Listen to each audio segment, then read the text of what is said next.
Good evening. Welcome to the April 28th, 2026 meeting of the Planning Commission. The time is now 6:56. Pretty soon our audience will be streaming in from home. I'll ask the chair to start the meeting at 7. Okay, So what do you say?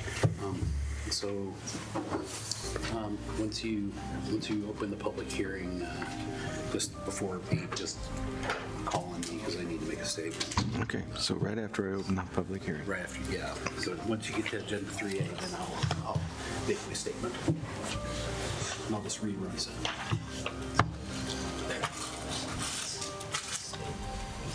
And then everybody has a verbal record of what.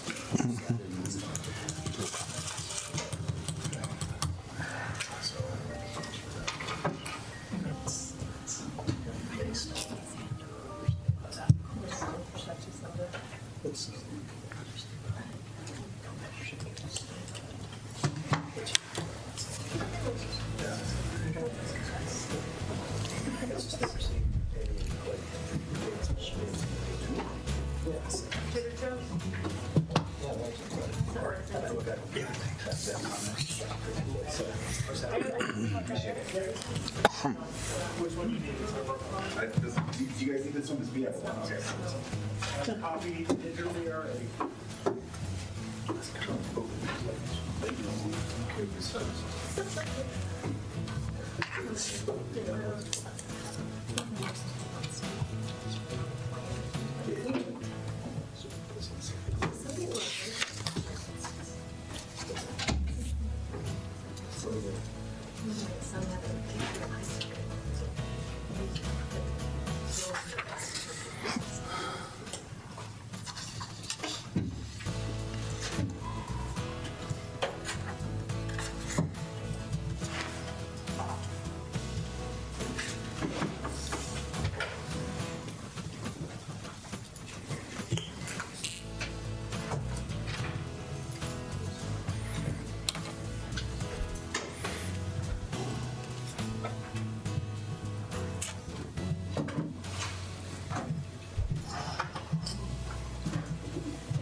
Hello, everyone, and welcome to the April 28th, 2026 meeting of the City of Westminster Planning Commission. I need to let everyone know that if you'd like to speak tonight, there's a sign-up sheet in the back of the room on the table. Please sign up there.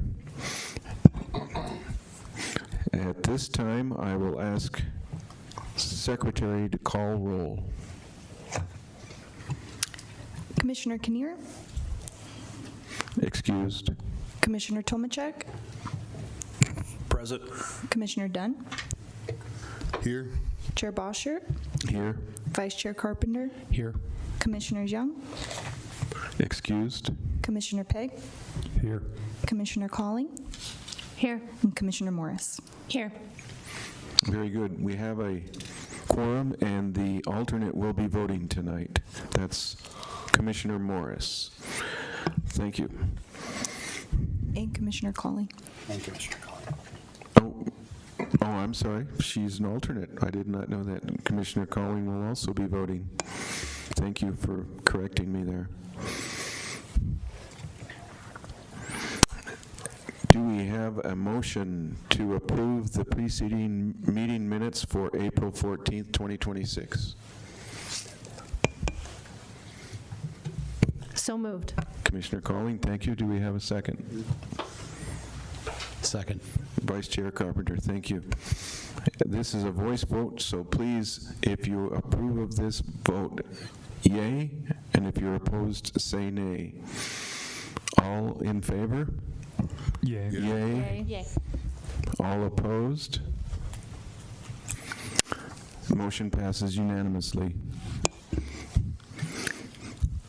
We have 2 items on this evening's agenda. Item 3A, public hearing and recommendation of a proposed comprehensive plan amendment and preliminary development plan amendment for Mandalay Gardens, Tract 10, Lot 2, fuel station and convenience store. And item 3B, proposed update to the Planning Commission bylaws. Probably just a discussion at this point. Therefore, I hereby open the public hearing on item 3A, the Mandalay Gardens, Tract 10, Lot 2, fuel station. Do we have a presentation from the city? Vice Chair Carpenter. Oh, excuse me. Thank you, I Mr. recognize Vice Chair Carpenter at this moment to make a statement. Yep. Thank you, Mr. Chairman.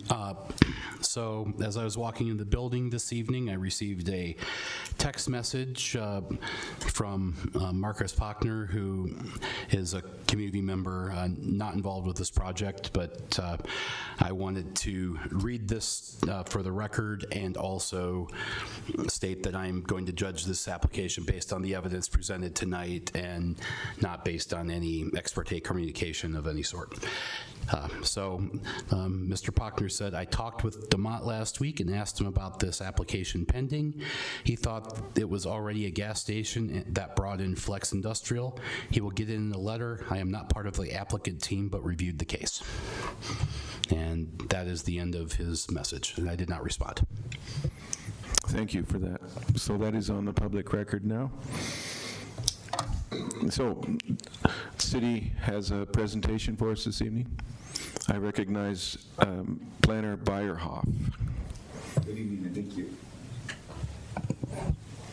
Testing. All right. Good evening and thank you. Good evening, Commissioners. My name is Carson Bayerhoff, planner with the City's Planning Division. As part of bringing this project before you, a staff agenda memo has been created, and tonight's public hearing has been properly noticed. The agenda memo, its associated attachments, tonight's PowerPoint presentation, and the public notices as sent with the mailed notices and the posted sign notices are hereby entered into the public record at this time. The notices of the public hearing were mailed to 180 property owners, tenants, and HOAs within 1,000 feet of the parcel under consideration tonight. 6 public notification signs were posted on the subject property in both English and Spanish languages. The city has also posted the hearing date and time on its website. The approximately 1.25 subject property is a currently vacant site located on the southeast corner of West 108th Avenue and Wadsworth Parkway, as identified in red on the vicinity map. On the left of the slide, you will see the current comprehensive land use designation commercial. The adjacent image on the right shows the proposed comprehensive plan land use designation amendment to serve as commercial. The image on the right shows the specific Lot 2 that would be amended with this proposed change and its relationship to the surrounding and existing employment flex land use designation on the remainder of the Mandalay Gardens Tract 10.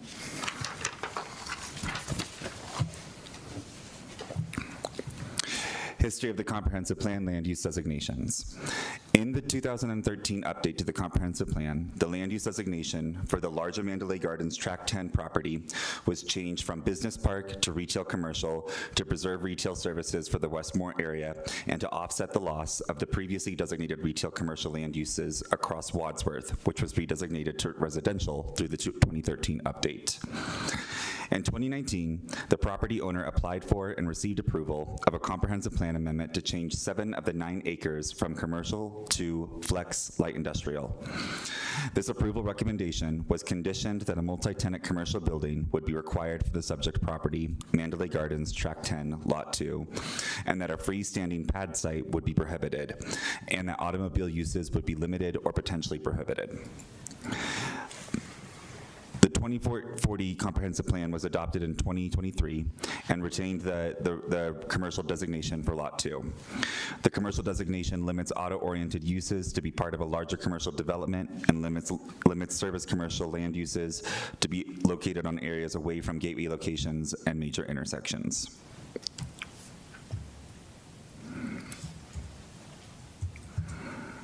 Section 11.521 of the Westminster Municipal Code contains 10 criteria that are to be considered when reviewing land use amendments. These cover compliance with city regulations and policies, analysis of planning and their impacts on surrounding communities, site constraints, and impacts on existing infrastructure. Staff received the comprehensive plan amendment from the applicant to allow for the development of a fuel station with a convenience store. The proposed land use amendment conflicts with the general area's demand for commercial uses and the comprehensive plan's locational considerations for service commercial land use character areas. Staff finds that the proposal generally does not meet the criteria considerations for land use plan amendments as noted in the staff agenda memo.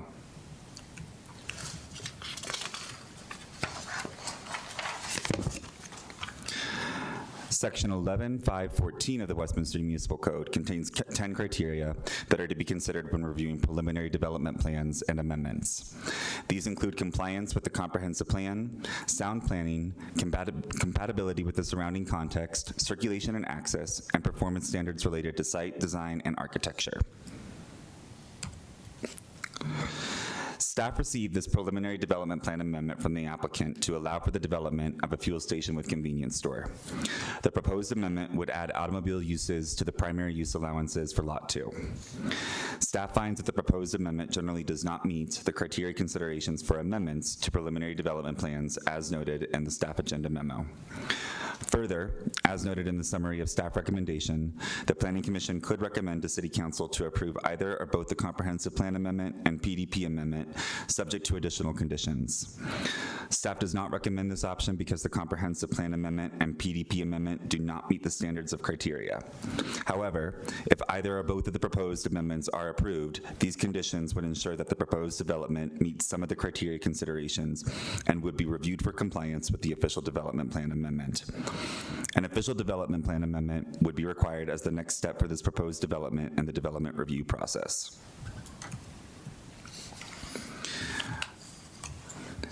A neighborhood meeting was held at the Walnut Creek Golf Preserve on October 15th, 2025. Primary concerns included general traffic concerns and, more specifically, freight traffic associated with the overall Tract 10 development. The need for pedestrian safety to be addressed with the resulting increased traffic on Dover Street to the east, concern with the proposed use not being suitable for the surrounding community, with community expressing interest in other types of commercial land uses, and concern with the project's design and visibility toward the surrounding community, as well as the environmental impacts from the proposed use and questions on how it would be mitigated. As part of the applicant's response to traffic and pedestrian safety concerns, the applicant agreed to mitigate these concerns with traffic calming measures. If either or both of the proposed amendments are approved, the alternative conditional approval would ensure that this agreement is captured by the applicant and would be reviewed for compliance with the official development plan amendment.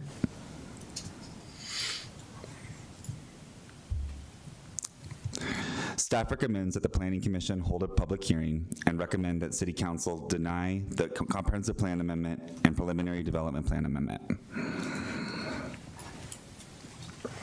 Staff finds that a recommendation of approval of this application would conflict with the city's strategic plan priorities of access to opportunity and resilient infrastructure, as the requests facilitate a highway-oriented, auto-dependent land use that does not address the missing retail services from this area, and the employment centers in the area indicating a desire for such uses to support the local workforce, which would be undermined by approval of a convenience store with gas station at this location. The applicant is here with us tonight and has a presentation information to share with you as well. Thank you for your attention. There are other staff members with us this evening. We would be happy to answer any questions that you might have. Thank you. Thank you.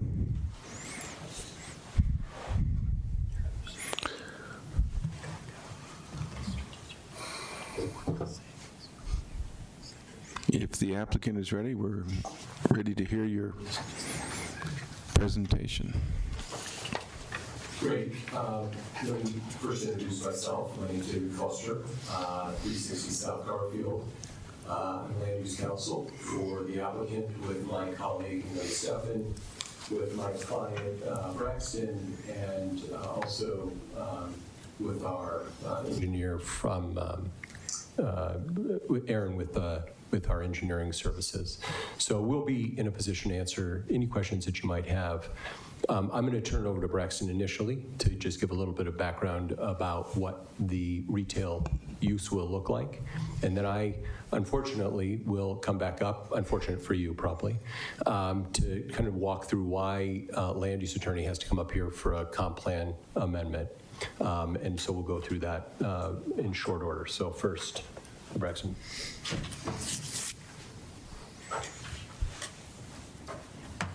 Hi, Planning Commission. Thank you for having me tonight. I'm Braxton Key. I'm with Quick Trip. A little background on me. I've spent 16 years with Quick Trip. I started when I was 16 years old. Worked my way up, sweeping, mopping floors, cleaning doors, attending to customers. Worked up to management, and then now I'm here in front of you guys today, trying to build the future of Quick Trip so that other 16-year-olds can have the opportunity that I did to grow and succeed and to hopefully move to this beautiful state and enjoy your guys' community and be a part of your community. Carson, if we can go to the next slide, I'll give you guys a few fast facts about Quick Trip. So we've spent 15 years on Fortune's 100 Best Companies to Work For. I would say that's 15 years too short. They should be on there the last 70 years because we're an excellent company. We're perennially one of the top 100 privately held companies in the country. We create an average of 20 new jobs per store. That is initial job creation. Throughout the course of a store, we see anywhere from 200 to 400 jobs created. So that's the life of about 30 to 50 years of that store. Plan on being on your corner forever. We want to be a part of your community forever. We have never laid off a single employee in our 70-year history, something that we strive to continue to work towards. That is, a moniker of success, that we are able to preserve jobs and never lay anybody off. If a store does close, we give generous relocation packages to other stores within the area, or if they require to move to another state, we'll move them to another state.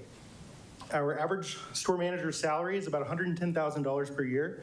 This is a Monday through Friday job. So they work 5 to 3 a.m. or 5 a.m. to 3 p.m. They get full health benefits. They get stock employee plan. They get, buy-in to any suggestions that we might have from our employees. They're very vocal and a part of our company, and we value and respect any comments that they bring to us.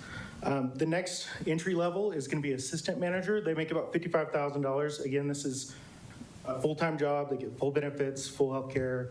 They get everything that I would get. They get employee stock share. They're part of our 401k program. I mean, they're part of our community that we've created as a company. And they have the opportunity to work their way up, which I'm an example of that. I started, like I said, in the stores 16 years ago. Quick Trip also contributes 5% of our profits annually to local charities. That was north of $60 million this year, and we hope to beat that, if not double that, next year and continue to help our communities that we're in. We are also a National Safe Place Foundation member, so if an endangered youth ever comes into our stores, they're able to ask for help. We call National Safe Place Organization. They come pick them up, or we call the police, depending upon the situation. They are locked in our back room until those services arrive, so they are safe, they're fed water, they get food, whatever they need to make them feel safe, and at our store is, our top priority. So thank you guys so much. Really appreciate your time and hope to get an approval. Thank you. So I'll just ask that you move on to the next slide.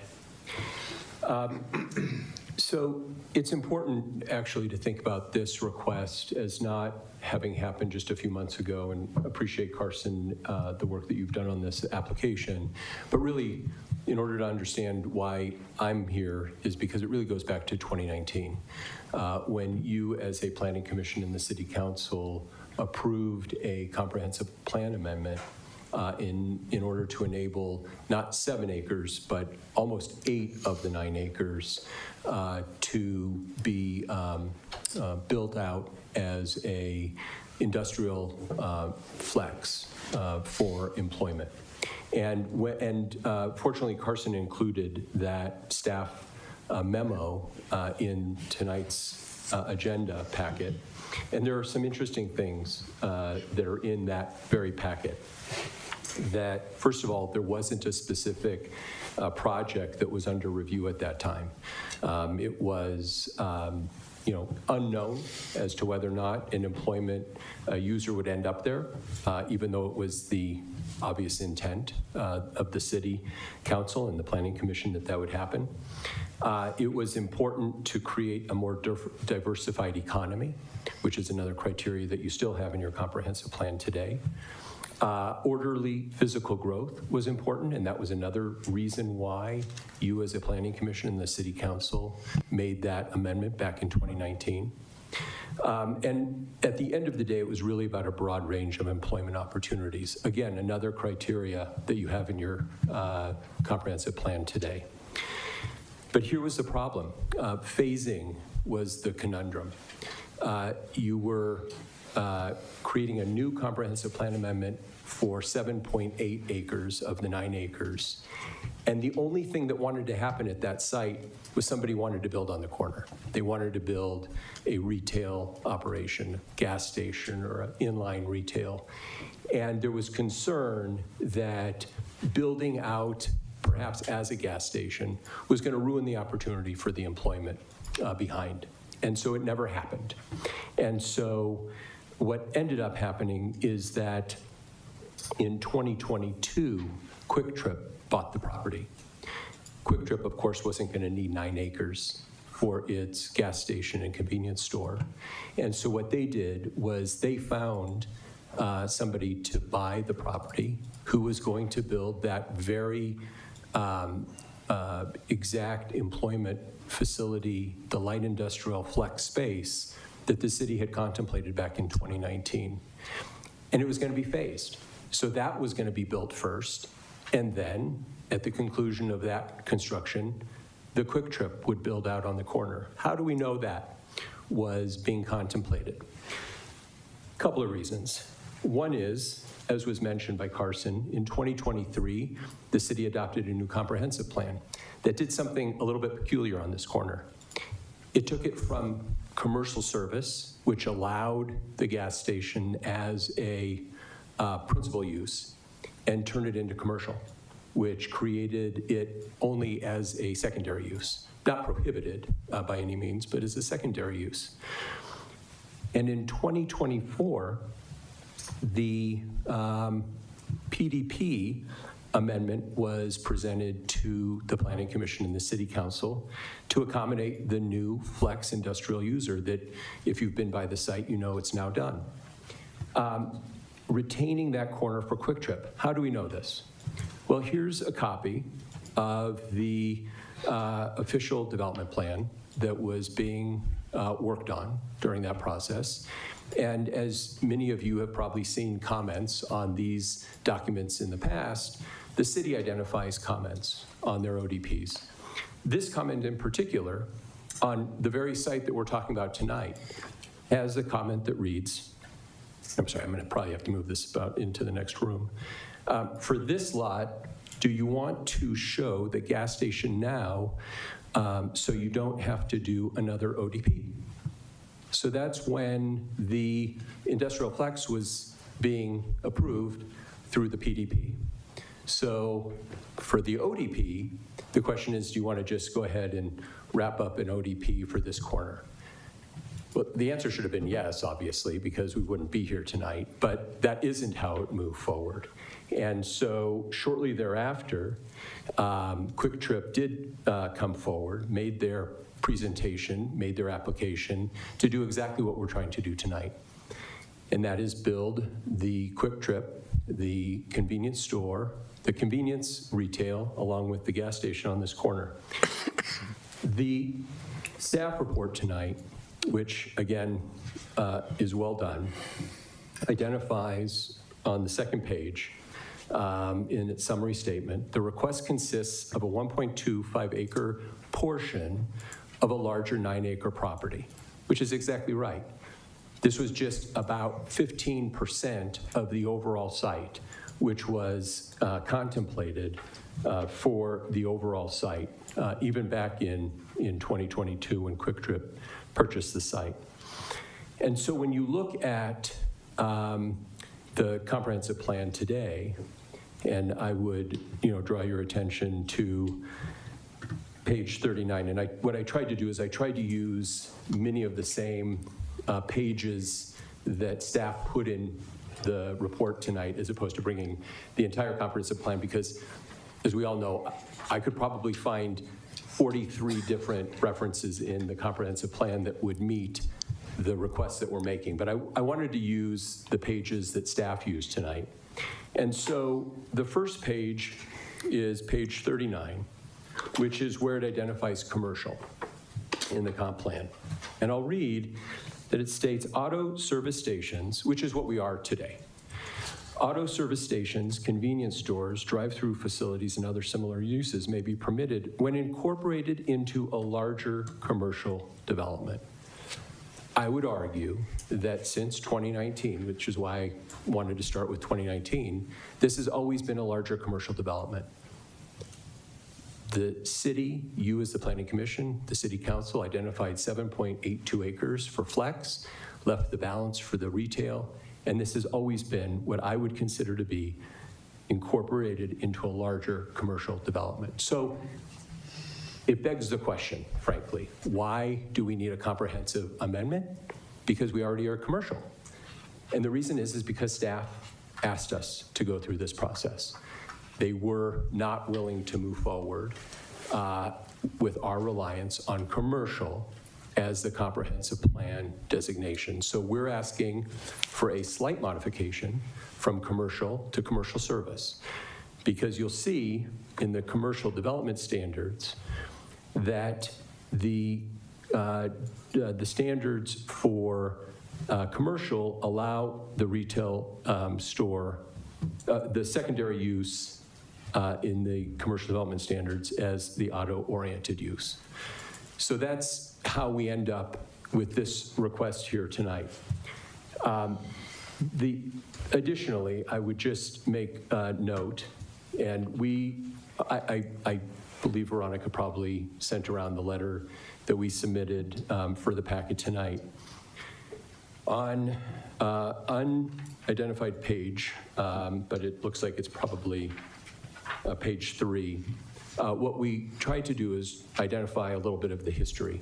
And I would draw your attention, this is what the cover of the letter looks like. It's just with our law firm. And it's a section on history. And the last paragraph on that page under history, I think is really what this conversation is about tonight. That it was the city's request that Quick Trip wait to develop the property in Planning Area A until after the rest of the pad was developed.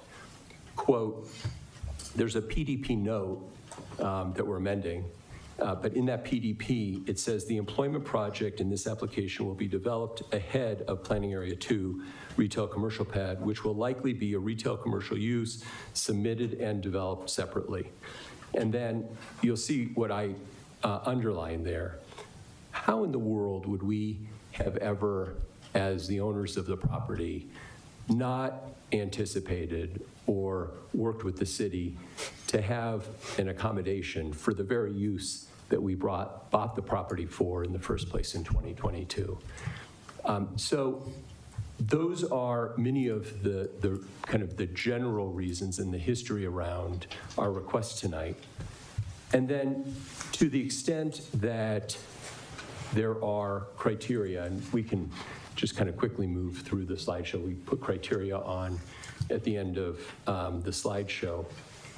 I would argue that in using the comprehensive plan again, we can move to page 46. Goal LU2 is support a broad range of employment, service, and office land uses to strengthen the city's economic base and opportunities for economic growth. Continue to diversify commercial, light industrial, and institutional uses in the city. Promote the development of employment uses in areas with convenient access to commercial and business services, which, again, I would argue is exactly what our request is tonight. And goal ER4, promote a balance of land uses, revitalization, and redevelopment. 4.3 is promote a balance of differing development types and locations. So I would ask that you, as a planning commission, forward a recommendation of approval for our land use, for our comprehensive plan amendment tonight. I really don't want to spend too much time talking about the PDP amendment and the criteria, because if you failed to make a recommendation on the approval of the comp plan amendment, then of course you're not going to approve the PDP amendment, because we would not be consistent with the comprehensive plan. So this is really the first hurdle.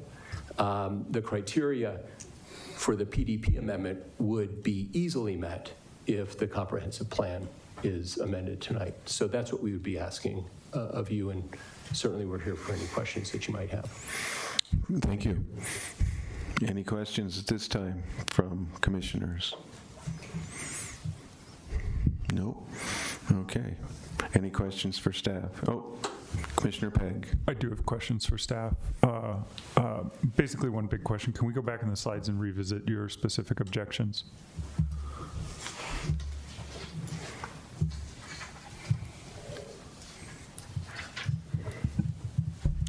There would have been 2 different slides for that, one for the comprehensive plan and one for the PDP. Which one would you like me to go back to? Let's start with the comp plan.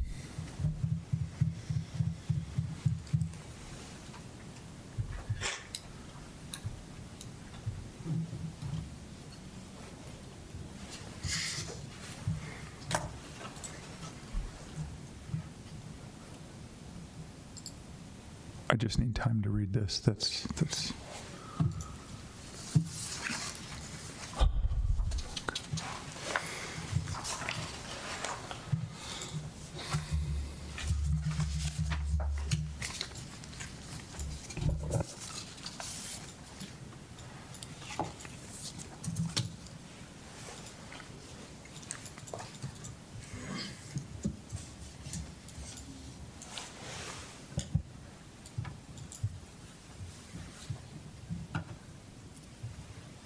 Okay, you said 8 out of the 10 standards of approval aren't met. Which 8? So in the staff agenda memo, the staff lists reasons for each of the criteria items, and they're individually noted in the memo. Did you want me to go over any particular one?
No, I think I got it. Thank you.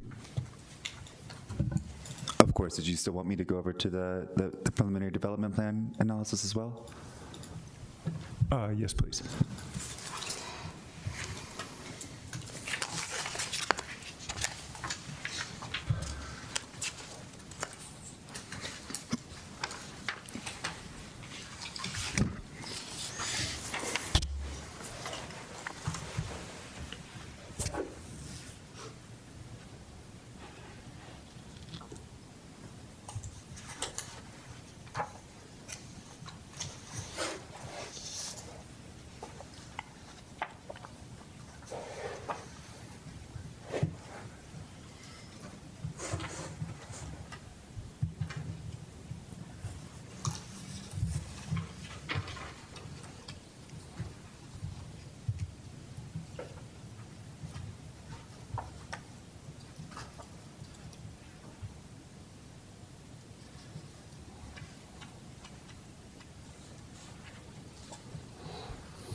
Okay, I've got it. Thank you. Of course. Vice Chair Carpenter. Thank you, Mr. Chairman. I guess, I guess my bigger question is how did we get here? But I know we've amended the comprehensive plan at least twice, like complete overhauls as well as individual lots over the years. One question I always ask our planning staff is, are we downzoning somebody? Are we taking away somebody's rights because we're changing it? And we're always assured no, and at least if we believe the applicant's story, it seems that we have. So, and then I'm looking at the PDP analysis, and it says, that you have on the screen, says that secondary uses are already allowed on Lot 2, and the proposed uses are, the only difference is it becomes a primary use, it seems like, versus a secondary use. So I guess I'd like some clarification on this because I'm just a little bit confused. Absolutely. So when the comprehensive plan designated the entire area as commercial prior to the applicant-initiated amendment in 2019, the secondary allowance would have applied. In that case, that would have been limited to 25% of the overall development that could go to a use like this. Obviously, when the amendment then went forward and there's only the 1.25 acre, 25% of that wouldn't be a developable lot for a fuel station. Okay, so you said 25%, it's not 0.25 acres, 1.25 acres, I believe. That would be the difference between like a primary and a secondary use allowance. I mean, so you're correct when you're saying that it's allowed as a secondary use. I'm saying that secondary use allowance couldn't be applied to a acreage of this site. So playing devil's advocate, but if they had put this service station on the ODP, we wouldn't be here tonight. As we were going, am I misinterpreting what you're saying? Prior to the comp plan change, when all 9+ acres was commercial. Prior to the comp plan change. Yeah. Okay. Okay, I'm a little confused on the dates. What year was that ODP? The approved ODP was 2024. That's one of the attachments in the staff agenda memo as well. Okay, and this lot was commercial in a prior version of the comp plan? Correct. Okay. And current. And current, okay. All right, and the other 7-point-something acres? Approximately 7.7, close to 8, yes. Were zoned commercial? The comprehensive land designation at the time was the commercial designation as well. And then after the approved amendment, it was employment flex, which is what it is now. Okay. The amendment to employment flex redesignated the 7. When did that happen? What was 2019?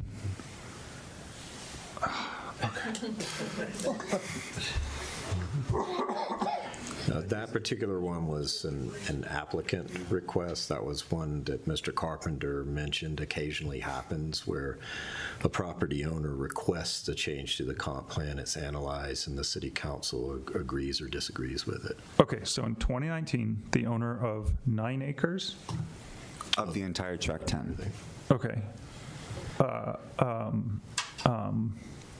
Requested a change from Commercial. The commercial. entire thing was commercial at that time, to that 7-ish or point whatever acres to employment flex.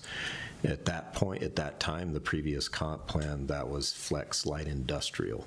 It's the equivalent of employment flex in the 2040 plan. Okay, in 2019, there was a request to change from commercial to employment flex on 7.8 acres. And they left this 1.2 acres as commercial.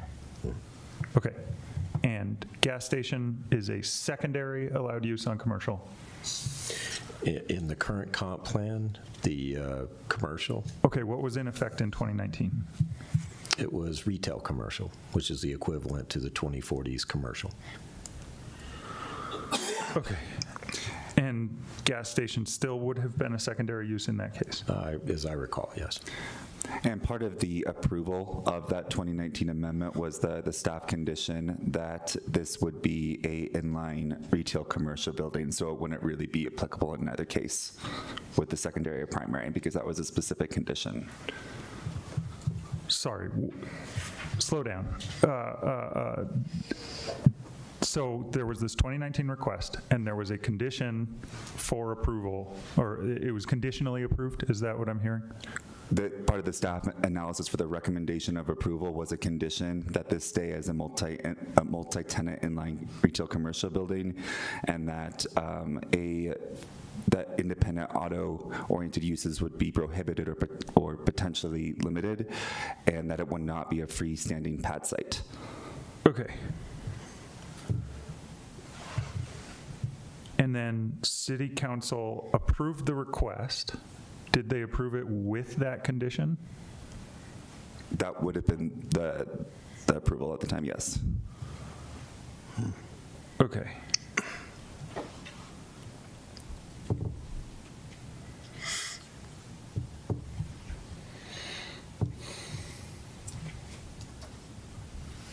Okay, what was the next land use change?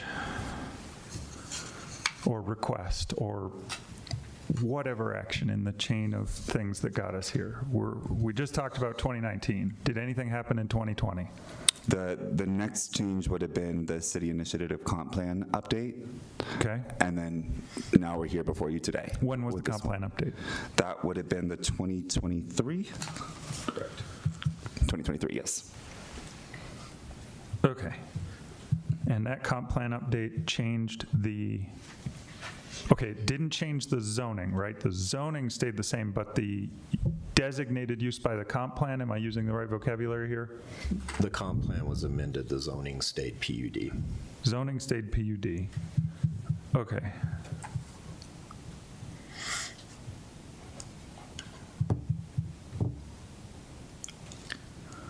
Okay. And so then in the 2020 comp plan update, it was changed from employment flex to, So in the, oh, sorry, the employment flex was on 7.8 acres. The commercial, retail commercial was on this 1.2 acres that we're talking about today.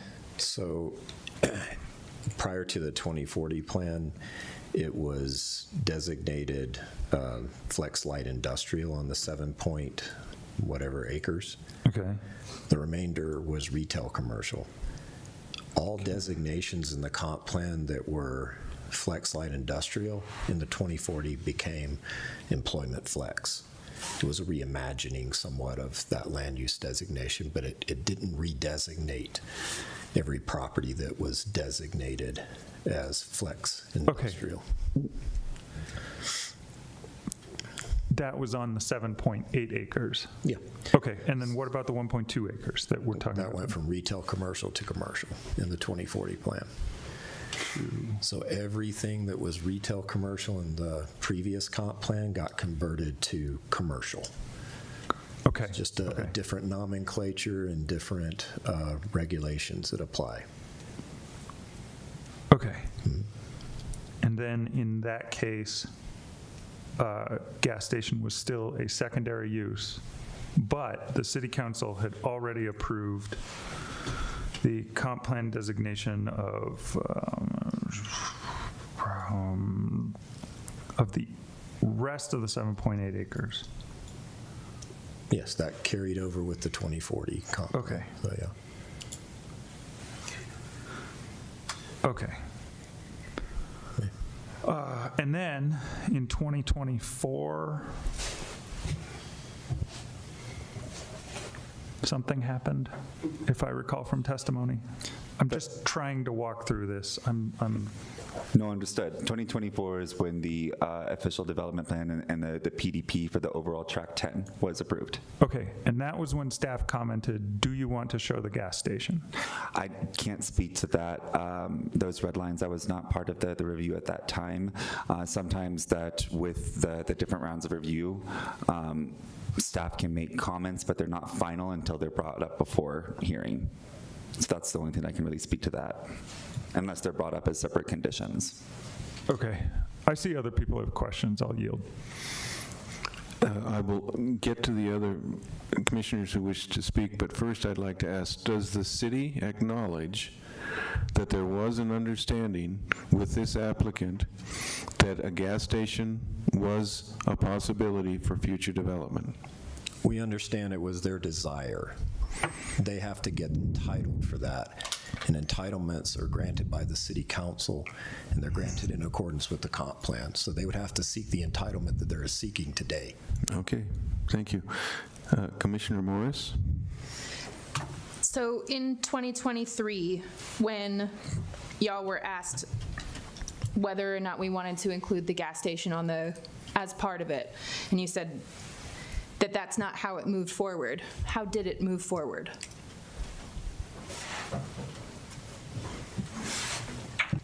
So can I take a quick step back? Because Mr. Pegg has asked like the critical questions tonight, and I just want a chance to opine on a couple of the questions that you asked the staff. First is, this property had a comprehensive plan designation as commercial retail before 2023 and became commercial in 2023. It didn't become commercial service that we're asking for tonight that would keep it as a primary use for fueling station. So I think we might have a disagreement and probably would make sense. I think we just said the same thing. Well, I don't think so, because had the city kept the same designation in the comp plan as was consistent with commercial retail, they would have designated it as commercial service, which allows for the gas station as a primary use and not a secondary use. Unfortunately, in the comp plan from 2023, it was designated commercial, not commercial service. And so we became a secondary use, not a primary use.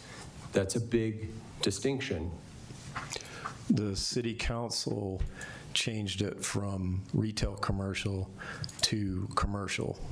Service commercial was not contemplated for this. Right, so again, the question— I think we're saying the same thing. We're not, because it was specifically asked, when you were designated when you were figuring out a comprehensive plan designation, the goal was not to downzone. That was a question that somebody up there asked, and maybe it was you, Mr. Carpenter, or you, Mr. Pegg. And it seems to me that if I'm now requesting an amendment to get back to a primary use, then I was downzoned through that comprehensive plan amendment. And maybe we can agree that that changed. That's why we're here seeking an amendment. Otherwise, we wouldn't have to if it was designated commercial service. Is that fair? Somewhat, but I wouldn't use the term downzone. This is not a zoning category. This is a comprehensive plan. So one thing I would clarify to answer Mr. Carpenter's question too, the city council did intentionally, if you want to use the term downzone things across the board. They were looking to, in some cases, save on water resources, and you'll remember some of those changes. So it's not accurate to say that it wasn't the city's intention or the city council's intention to not downzone stuff. Again, hate to use that term because this is a comp plan amendment, but it's an easier to understand term, and I understand why you're using it. And this is a conversation that is probably better for a land use class in law school, in terms of when you have land use designations in a comprehensive plan that are preventing you from using an entitlement on your property to build what you think you're allowed to use, there would be an argument that your comprehensive plan is dictating zoning. That's where we are tonight. We are seeking approval to have a use that was previously allowed as a primary use to be a primary use again. Here's the conundrum, is it's really secondary to the overall project in the first place, because the site was 9 acres. It was always 9 acres. A portion was going to have the flex industrial use, and the balance was going to have the commercial on the corner, which is creating a little bit of a conflict in terms of kind of a clean line to a comprehensive plan amendment, because it isn't a clean line. It's this somewhat complicated process. Let me address your specific question. I don't know, because there wasn't any uncertainty in my client's mind as to they always knew that they could develop that site for their intended use. That note in this ODP, which to Carson's point, and I'm not holding you responsible for that note, but it's an important note, because that's what people with entitlements come to rely on, is what is on these pages as is represented by staff. And so there wasn't an urgency at that point to go ahead with the ODP. In fact, I'm not even sure that they would have qualified for an ODP, because the PDP amendment didn't contemplate that use at that point. So I think that might even, we might be in agreement there that the ODP probably wasn't the right place for that comment to exist. It probably belonged more importantly in a PDP prior to the ODP. But Mr. Pegg, back to, again, your chronology, after 2023, comprehensive plan amendment is the ODP, and that's where this comment appears.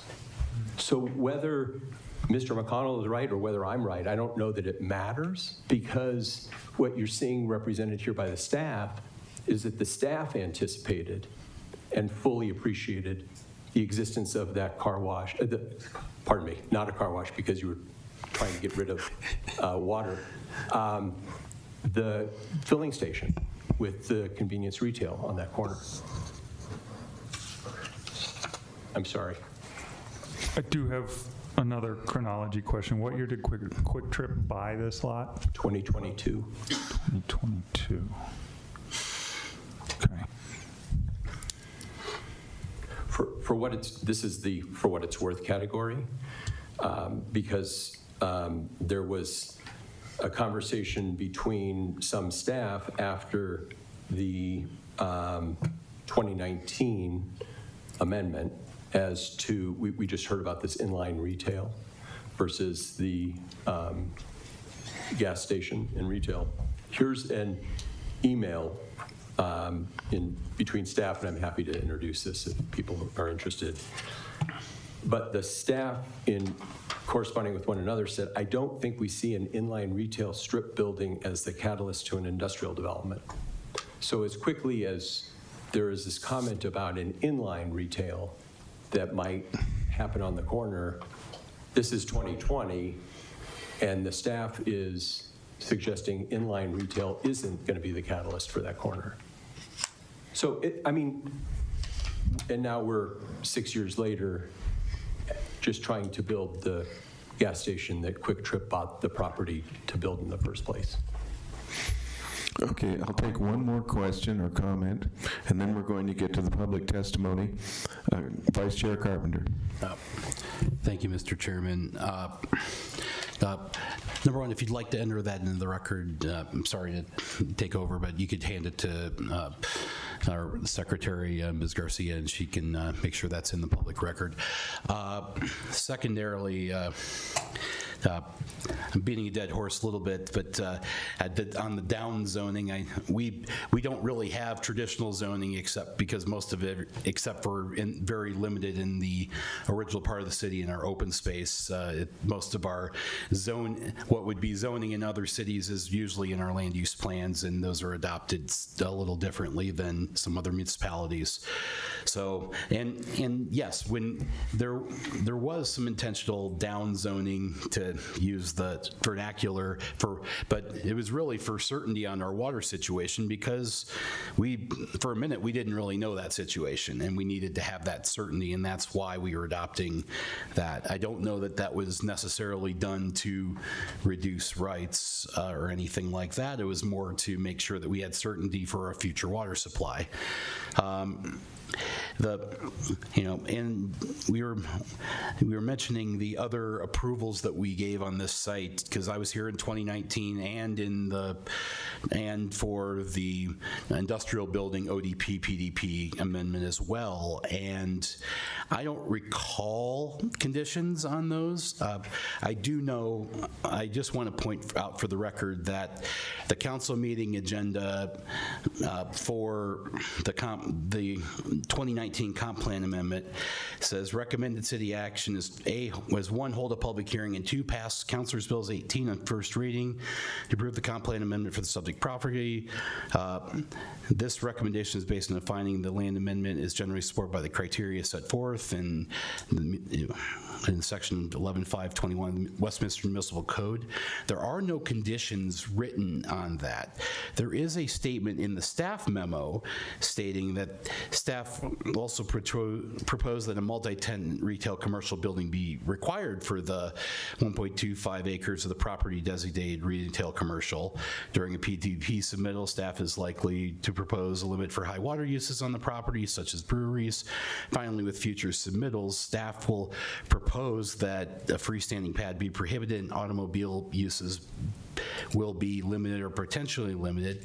Pad users such as gas stations, fast food restaurants do not provide the opportunity for a larger amount of employment that is often found in multi-tenant retail buildings. Now, I see that as a staff comment. I do not see that as a condition of approval, and I don't have the minutes of that meeting as part of our packet, nor do I have the motion that was passed by us and approved by City Council for the PDP-ODP amendment to confirm that, but it doesn't seem like we actually put any conditions on that use when we have done other land use actions on this property. That just seems, at least based on the evidence I'm seeing, so I don't know if we have that information. I'd like to see it, but otherwise it doesn't appear, at least, that conditions were proposed, at least in the 2019 amendment. Yeah, and that would probably make sense because it's a comprehensive plan amendment. It's not an entitlement. I know the applicants use the term entitlement, but you're only entitled when you have that use allowed on a PDP. PDP is your site-specific development plan. It's your entitlement, I should say, I'm sorry. Your ODP is your site-specific development plan. But the comp plan gives the council the opportunity to allow certain uses on properties. When the city council approves a preliminary development plan or a preliminary development plan amendment, adding land uses, they can only add land uses that are allowed within that comp plan designation. They're bound by that. They can't choose to add residential uses in a retail commercial land use or vice versa. So the point I think that we were trying to make is that they're seeking entitlement for a gas station. In this case, the first step is to redesignate the comp plan because the current comp plan would not allow this as a primary use. They would have to seek the service commercial designation in order to advance a PDP amendment for the council to consider entitling that use. So just to underscore and I know our system's very different, but the comprehensive plan, although the code requires mandatory compliance with that, it imposes that on the city council in its decisions. You're not entitled until you have that land use approved on your PDP. So the comp plan doesn't entitle land uses. Okay, I ask commissioners to hold their comments until after the public testimony has finished. So at this time, I will open the public testimony and remind everyone to please keep your comments short. Do we have any emails or voicemails on this application? The emails and voicemails were provided in the packet addendum this afternoon. So they are in the record. All right, so we have no voicemails? No voicemails. Okay. In that case, I will open up the hearing to anyone who wishes to testify. Do we have a list? Yes, I'll go ahead and call up Stephanie Juarez Turner.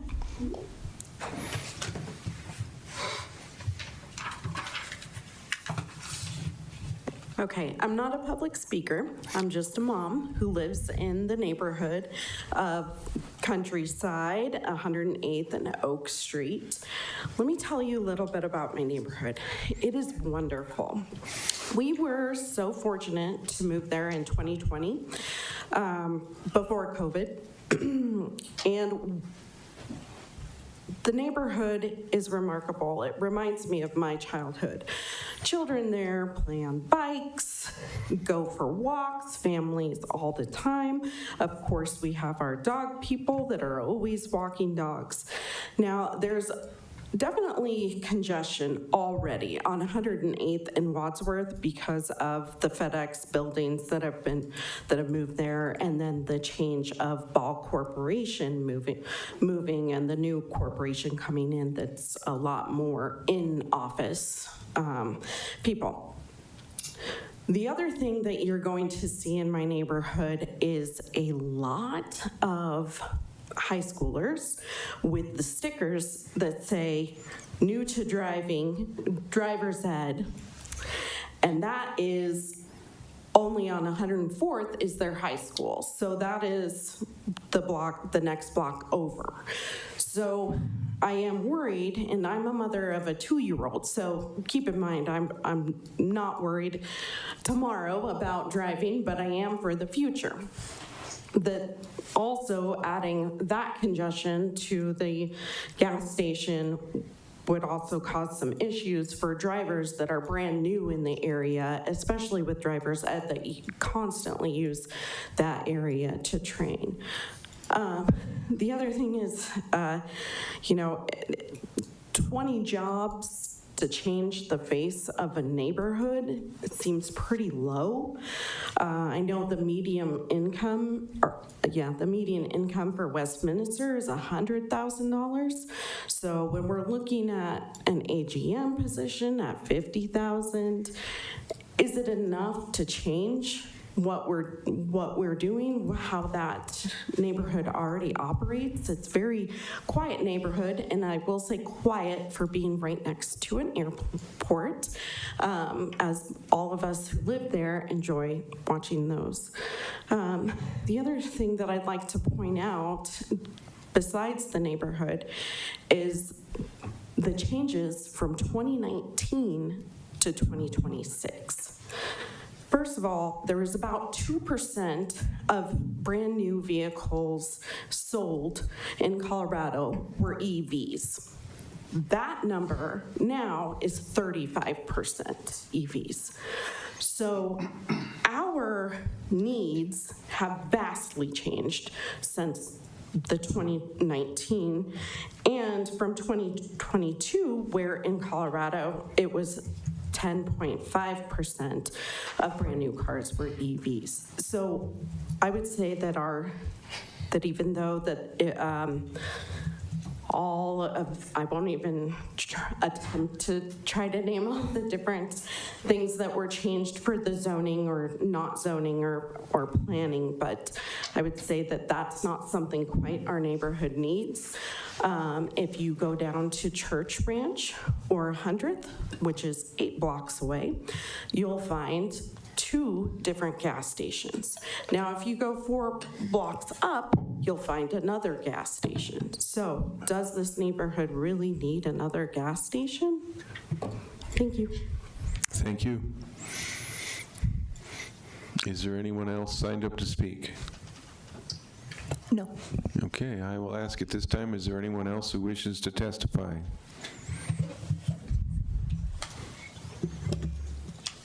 Seeing that there is no one, I will close the public testimony portion of the hearing and take questions from commissioners. Commissioner Calling. Thank you, Mr. Chairman. There's a lot going on here, and it was a confusing staff memo. So, Mr. Pegg, I appreciate you asking a lot of questions. But there's a couple things that were in there that, there's certain criteria for comprehensive plan amendment, and I thought staff did a good job explaining how it did not meet those. There's one in particular that I want you guys to take a look at, and it's on page 13. Of the staff memo. It's in the section that says Westminster Municipal Code Analysis. It's number 3. The proposed amendment shall consider the nature and degree of impacts on the neighborhood lands. Individual parcels or groups of parcels shall not be subject to change in land use in such ways that the new designation is substantially inconsistent with the uses of the surrounding area. And then the next paragraph, which that's the criteria, and the staff says the introduction of service commercial land uses, such as a standalone auto service facility at this location, is substantially inconsistent with the uses of the surrounding area. Land to support service commercial uses have been set aside near Church Ranch Boulevard and Wadsworth Parkway that is keeping it with the comprehensive plan policies to direct service commercial uses in such a way from major intersections and gateways. I think that kind of sums up why they don't want a gas station here.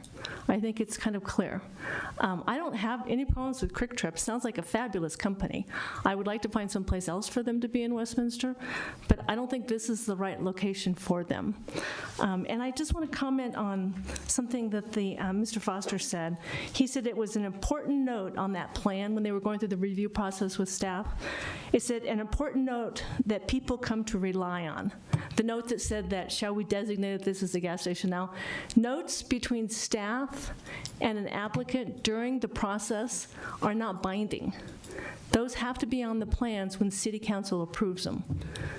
So I don't really care that there's a note on a plan that said something like that. It's not relevant. It's not binding.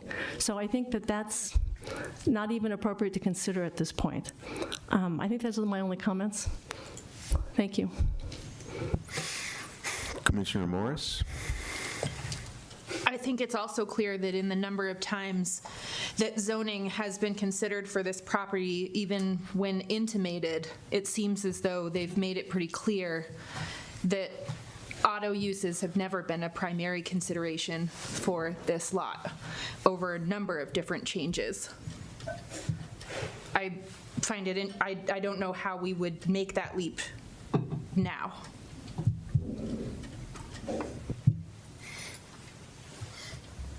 Commissioner Dunn? Thank you, Mr. Chairman. I would just like to concur with both Commissioners Morris and Colling on this matter. I think that that we've taken our eye off the ball a little bit here. The standard to which is to be applied to these to the facts of this matter is the Westminster Municipal Code, Section 7 or 11-5-21. I think that the applicant was over-reliant on what the comprehensive plan said, and not focused enough, perhaps, on the way to get to the comprehensive plan, and that is through the municipal code analysis in 11-5-21. And as I read through that statute, I come to the same conclusion that I came to a couple of weeks ago on a well, not a similar, but similar in fact, similar in the case that it's the statute that has to be relied on, and the standards of the statute have not been met by the applicant. Okay, I'd like to make a quick comment. I think there was some communication in the past between staff and the applicant that indicated that they might be able to locate a fuel station and a convenience store on this property. And I think that what we've got now is a situation where there's been miscommunication and misunderstanding, and I think the only people that can solve this are the city council. And with that in mind, I say we send this to the city council with a recommendation so that they can make the decision that has been brewing here for many years. And that's my comment. Anyone else? Commissioner Tomachek. Yes, I tend to agree, Chairman, primarily for two reasons. One is that if you go in our packet on page, what is this, 29, there is some discussion of the history of the property, and in the 1984 original PDP that eventually lapsed, fueling stations as well as other standalone automobile type properties were allowable. And as time has gone by, it's become a narrowing of what's allowed on the property from what was allowed back then. And I'm not arguing for one or the other. It's just that that particular corner has had nothing built on it in the 30-odd years that I've lived here. It sort of begs a larger question of, is it becoming too narrow a description of what's allowed on the property and what's not, that it's never actually going to get developed, and the property owners are sort of at a loss given what else is going there. I don't ever want to get to a spot where we're saying, well, this is better than nothing, but if there's no one else attempting to develop this property for anything else, we're actually denying the locals in that area a service by telling them that they can't have this for what's ostensibly an administrative problem. So sending it to council makes a lot of sense to me. Commissioner Colling. Thank you, Mr. Chairman. I agree. I think we need to send this to council. I agree to both of you. I would like to make a motion, if I may. Please do. I move that the Planning Commission recommend to the City Council denial of the comprehensive plan amendment for the Mandalay Gardens Tract 10 Lot 2. This recommendation is based on the finding that the comprehensive plan amendment is not supported by the criteria in section 11-5-21 of the Westminster Municipal Code. Do we have a second? No second. Commissioner Dunn, thank you. All right, Greg, we have a question here. Do we do both motions, or we do one motion and then a second? One motion at a time. Okay. And if the first motion passes, then there won't be a second motion. Okay. All right, is there any further discussion on this? Oh, Vice Chair Carpenter. Thank you, Mr. Chairman. I will be voting no on this motion. I also live in Countryside. I've lived there since 2009, and actually, believe it or not, the traffic's actually better at Wadsworth and 108th than it was back pre-2020. Just wanted to throw that out there, but I also love that neighborhood, and it's still a problem there.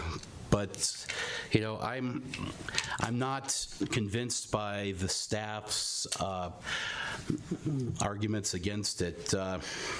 I definitely agree that retail services and restaurants have long been desired there. I worked in Westmore right next door to it, right across the street from it, in fact, for what, 8 years, something like that. And yeah, there's nothing in the area unless you drive over the golf course.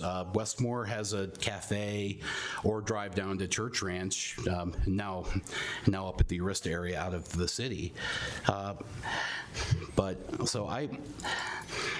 So I guess I don't believe it would be substantially detrimental. I drive by this every day. I mean, there's already a giant industrial building with lighting on it. I don't think it's going to cause any issues there. I find the argument under number 3 surprising. Land to support commercial services have been set aside near Church Ranch and Wadsworth that is in keeping with the comprehensive policies to keep commercial uses away from major intersections. That has much more traffic backup than 108th and Wads every single day. Although good job for putting a lot of service commercial there, I use it. I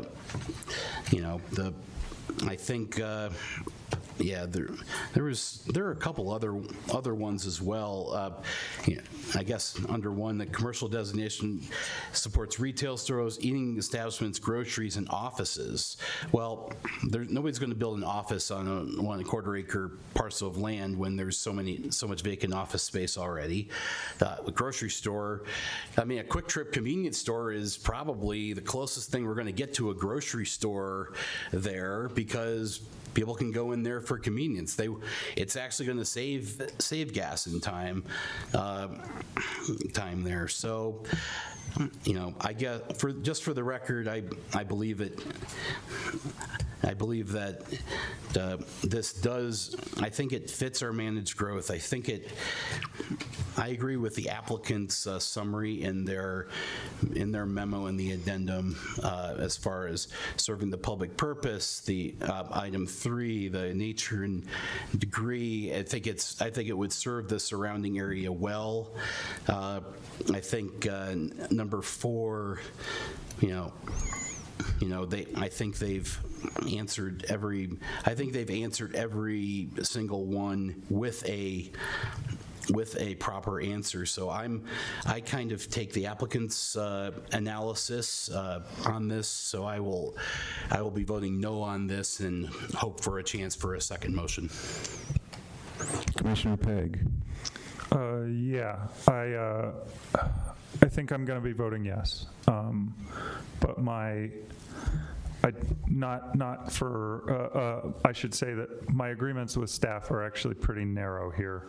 I think it's 1, 4, and 6 are the only ones where I don't see the developer's side of or the applicant's side of this. Condition number 1 for, a comp plan amendment is that the proposed amendment is consistent with the vision, intent, and applicable policies of the comp plan and other adopted plans, policies, and guidelines, and a consistent trend in how this land has been recently treated by City Council is to reduce the primacy of service-type uses. Now, so with the evidence I have before me today, I think that one goes against the applicant. However, that's a question for City Council. And of course, what we're doing today is not approving or denying, but recommending approval or denial. With what I have before me today, based on number one, I have to recommend denial. Number four, I think you could make the case, but I think it needs to be made stronger than it was made tonight. And number six, the proposed amendment furthers an important public policy, including but not limited to a need for affordable housing, protection of historic resources, preservation of open space, or reduction in water demand by virtue of a different land use category. I don't see it, but there, again, this is, I think, for the applicant to really make their case to City Council. This including but not limited to, right? The things that follow not limited to really don't look like a gas station. But again, we're making a recommendation. And based on those three things, tonight I have to recommend that City Council deny this. Okay. Commissioner Colling. Thank you, Mr. Chairman. Sorry, one last thing is, I want to make sure we all understand, and I'm hoping Mr. McConnell can clarify. We're not picking and choosing which of these. It's all of these standards must apply. It's not like you pick and choose, well, these ones kind of are, we agree with those, but those don't. It's like, in order to approve a comprehensive plan, they need to meet all those criteria. Isn't that correct?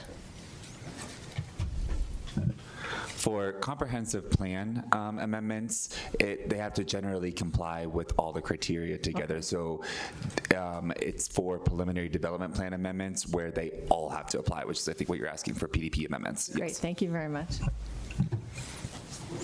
Commissioner Pegg. That raises a question, I think, for Greg Graham then about what exactly does it mean to generally comply?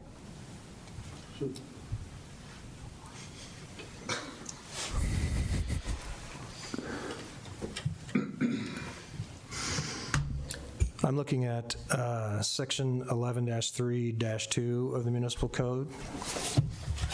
And planners, please jump in if you think I'm stating something that's not correct.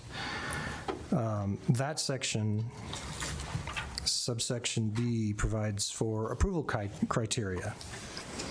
So it references the City Council, but it's the same for the city, or for the Planning Commission. Evaluate the plan's contents to determine that the following criteria are met, and this goes for amendments as well. Identifies goals consistent with adopted policies, plan is appropriate for future consultation and reference by the City Council, et cetera, et cetera, et cetera.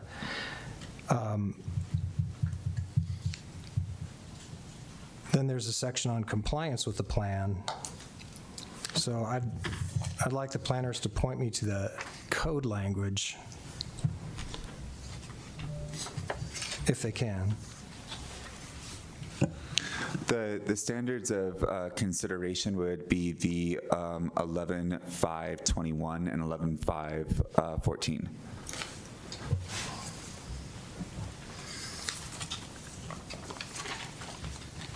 Okay, thank you.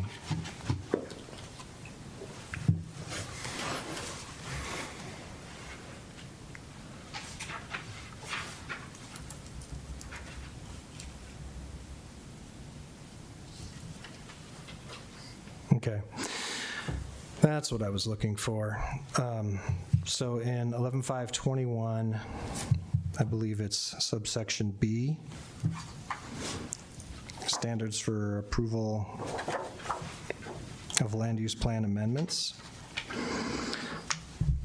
Subsection B reads, in reviewing an application for an amendment to the land use plan, the following criteria shall be considered.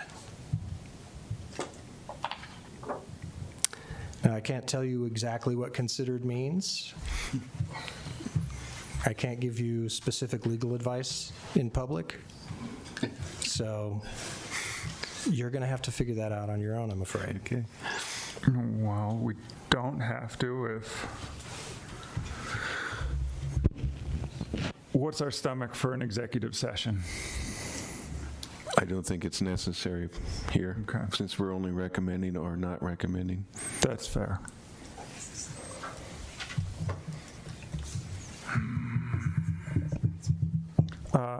Okay. Just while we're on this train of thought, I mostly agree with Commissioner Colling. Yes, we're not picking or choosing. However, I do want to be specific about why I'm denying this. This is on the record. I figure if I'm going to deny this, the applicant deserves to hear why. So just to clarify, the motion was to recommend denial. So That's it correct. wouldn't be denying, you would be supporting the motion. Just, that's kind of confusing. Okay, last comment from me in the bigger picture.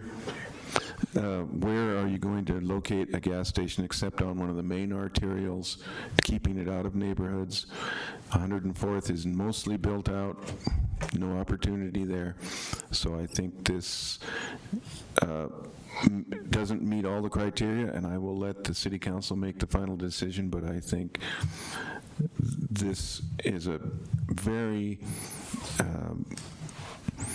divisive, maybe not the right word, but a hard to decide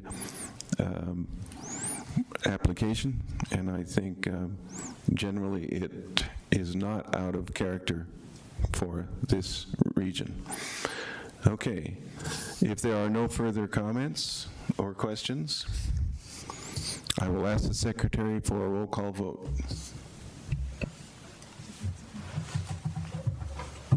If I may. Sure. Chair Boschert, I just want to make sure everybody understands that the motion is to recommend denial of the comprehensive plan amendment request.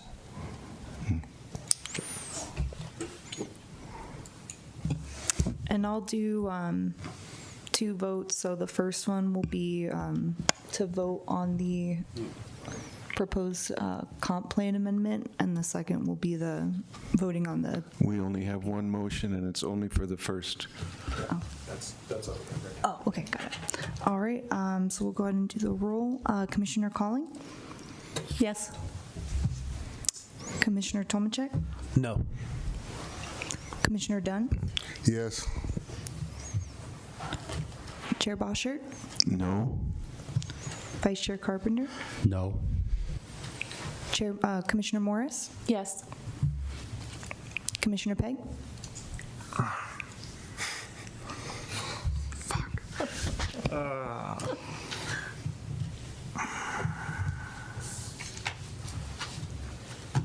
I think based on the evidence before me today on numbers 1 and 6 in particular, I don't think this meets those requirements, but I think there's a case to be made for city council. And good luck.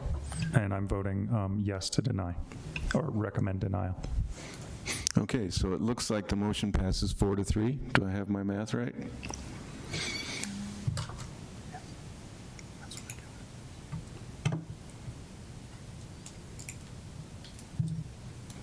Correct. Okay, so the city council gets to handle this, and I think we put a lot of good thought into this. Hopefully they will take that into consideration. Yeah, I apologize. I did not mean to imply when I said there would be only one vote that there would literally be only one vote tonight. I was just referring to the comprehensive plan amendment as far as voting to deny or voting to approve. You do still have to go through a vote for the PDP. Okay, so even though we've voted to recommend denial of The comprehensive plan. we still have to do a motion on the PDP. Yes, you do. Okay. Because council, you are required to make a recommendation to city council on both of these items. Okay. And they are going to review and vote on both of these items as well. Okay. Commissioner Colling. I'd like to make a motion. Okay. I move that the Planning Commission recommend to the City Council to deny the preliminary development plan for the Mandalay Gardens, Tract 10, Lot 2. This recommendation is based on the findings that the preliminary development plan amendment is not supported by the criteria in Section 11.5-14 of the Westminster Municipal Code. Do we have a second? I'll second. That was Commissioner Tomacek. Thank you. Any discussion? Commissioner Morris, did you wish to speak? Okay. If there's no further discussion, I will ask the Secretary for a roll call vote. Commissioner Calling? Yes? Commissioner Tomacek? No. Commissioner Dunn? Yes. Chair Boschert? No. Commissioner Carpenter? No. Commissioner Morris? Yes. Oh, yes. And Commissioner Pegg? Yes. So we again have the motion pass on a 4-3 vote.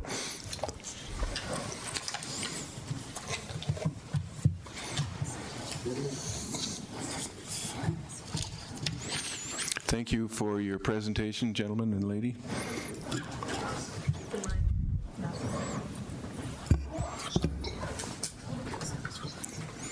Okay, at this time, I will open a public hearing on item 3B, proposed update to the Planning Commission bylaws discussion.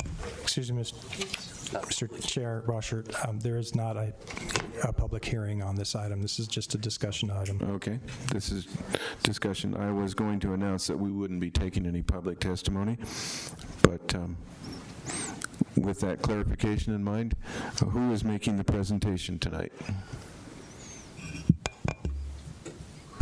Well, I thought Ms. Garcia was going to start us off. She's giving me the hairy eyeball right now. Staff would like to have a discussion on amending the bylaws, and I'll turn it over to Greg Graham to bring up the suggested changes. Thank you.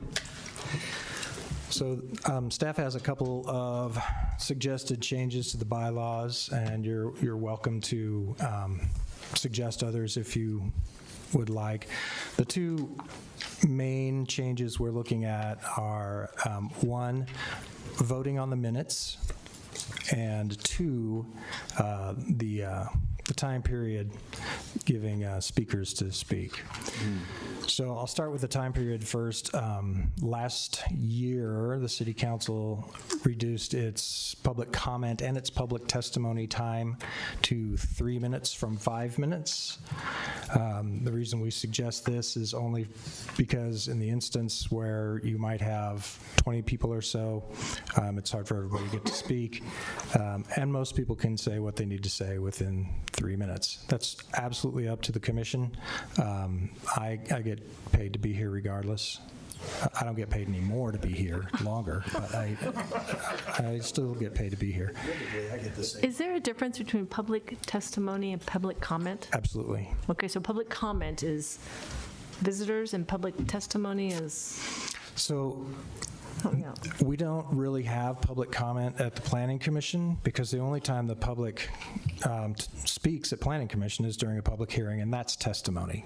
So if you have a hearing, you're getting testimony. At City Council, you get general public comment. It might be on an item or various items on the agenda that evening, but there's not a specific public comment or public testimony period for most of what the City Council approves. It's only those, usually land use hearings, and occasionally there are other items that get a public hearing at the City Council. And when it's a hearing, it's testimony. So they reduced, originally City Council reduced just the public comment time to 3 minutes per person, and eventually they changed the public testimony also to 3 minutes per person. Again, that's entirely up to the commission, and there's what we will do after we receive your input tonight is we'll go back and make changes or not make changes based on your guidance. So there's that one. The issue with voting on the minutes. Interestingly, there is a provision in the municipal code that says if a commissioner or board member was not present at the meeting during which, or for which the minutes minutes are before the commission are being voted on, that member may request to be excused from voting. Legally, you can't vote on minutes if you weren't present at the meeting, because you don't know what was said unless you actually watched the meeting. And I'm guessing most of the time, if you're not at the meeting, you're not watching the meeting. There are a couple nuances to that. For example, when we have our alternate members here sitting in the audience, if they're paying attention, watching what's going on, there's an argument you could make that they were here for the entire meeting. On the other hand, if they're in the audience, they're not asking questions, they're not speaking, they're not voting. So you could kind of go either way. I would tell you my preference would be to not have the alternates vote in the instance where we have a commissioner or two missing, from the meeting at which approval of the minutes from a prior meeting is taking place. I don't know, hopefully that makes sense. So we really should not, if you didn't attend the meeting as a commissioner, you should not be voting on the minutes. The one concern that we have with that is the way the bylaws read is that everything that the commission votes on, everything, has to be by majority of vote of those present, okay? So if you had 2 or 3 people, and we've had meetings where we only had 4 members, and let's say 2 of those members weren't at the next meeting, but there was still enough for a quorum at the next meeting. Well, you couldn't get a vote one way or the other on the minutes because you would only have, say, three members of the commission that were actually at that meeting at the next meeting voting on those minutes. So my suggestion, there are 2 options there. One would be to postpone the minutes of that meeting to the next session, to the next meeting, which I think makes the most sense. The other one would be to have the meeting minutes voted on by a majority of those commissioners who are in attendance, that were in attendance at that meeting. I think that's clunky, and there are times when you could literally get, a 2-to-1 vote, which just doesn't make a whole lot of sense to me. I know how controversial voting on our minutes is. All sorts of arguments and that kind of thing. So, yes, Commissioner Dunn. If you say, Greg, if someone has watched the meeting, if they weren't at the meeting, Go ahead and turn on your mic. Oh, okay. It's still on, we're still being broadcast. Oh, sorry about that. Okay, if someone has watched the minutes, the meeting, on YouTube and so forth, then you say they might have a right or whatever to vote on the minutes. That would be the commission's decision. I would not be personally in favor of that, just because they didn't take part in that discussion. It's different when you take part in the discussion. Additionally, most of the time when a commissioner or a board member or a council member wants to change the minutes, it's because it's something they said that they want to clarify. And that doesn't really work very well if you're a commissioner or a member of whatever board or commission or council, and you've watched the meeting on YouTube or whatever, and then you come back and you say, oh, wait, no, Commissioner Carpenter did not say that. What he said was, and he's not, and if he's not there to or to clarify what he thought he said, then that gets a little clunky, and I would not recommend that, but that's an option you have. Or what about if someone has read the minutes? What if someone, excuse me, what if someone has read the minutes that was not at the meeting, or that really wouldn't help, because you can all read the minutes. Anybody who was not at the last meeting can read the minutes. You still don't know if those minutes are accurate unless you were watching on TV, yeah, or on your phone or your tablet or your smart goggles or whatever. I'm sorry, I think Commissioner Pegg had a question. Yeah, I want to make a quick comment. I agree with Greg that we should not allow someone who was not in attendance to vote, but I do think we should allow any commissioner that was in attendance, even if they're in the audience, should be allowed to vote on the minutes, because we don't know if they paid attention or not, but most likely they did. So I think we should give them the benefit of the doubt. So, okay, Commissioner Pegg. Sure. So while when I am unable to attend, I do watch the recordings of these. I do agree that this makes the record much cleaner. So I agree with your general advice here. What seems to be missing from what's written in the packet here was what you said about people wanting to change their comments. We really should have more clarity around that. That's actually, I think that does bring up a big issue, right? Folks should be able to clarify their comments in the minutes, and if they are not present and some other commissioner attempts to clarify their comments, that is messy. Why is that only coming up now? Why isn't that in the packet? That seems like the bigger issue here. Well, I think part of that is there's just sort of an assumption that you kind of understand what the minutes are, and that, you know, when you're voting for, and I'm not saying it's a fair assumption, but I think there's an assumption that when you're voting for the minutes, you're deciding whether they're accurate or not, and that's really what it comes down to. And I want to make sure that everybody understands. If I say clarify, I don't mean that you would say, for example, oh, I know I said that, but that's not what I meant. That's not what you can clarify. It has to be an actual mistake in the transcription. I'm looking at Ronnie, not because she would make mistakes, but because she's never made a mistake. Not that I know of.